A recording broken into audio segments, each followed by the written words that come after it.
Now we're going to go over step 6 of the furnace tune-up. This step is adjust the gas pressure for proper burn rate or efficiency. So inside of here, we have this valve. This valve lets the natural gas from your home come in, go through the burners, it ignites, makes a fire, and heats up the heat exchanger that then heats your home to the air in your home. This gas valve has adjustments, just like a carburetor on an old car. So you can imagine driving an older vehicle that runs with a carburetor. If your air-fuel mixture was off or your idle screw was off, whatever, the car didn't drive right. Maybe you got black smoke coming out of the tailpipe or white smoke, whatever color it was, because you got too much fuel or it stunk like fuel. This does the exact same thing.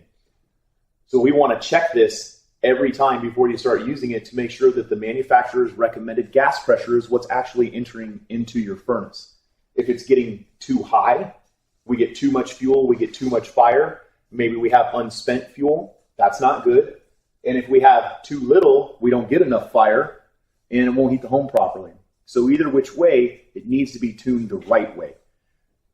Inside of here, with this little diaphragm that pops up and down, it can always knock itself out of adjustment. It should be checked yearly with your maintenance. I cannot stress how important it is to have these things checked every year annually to make sure that everything is functioning right.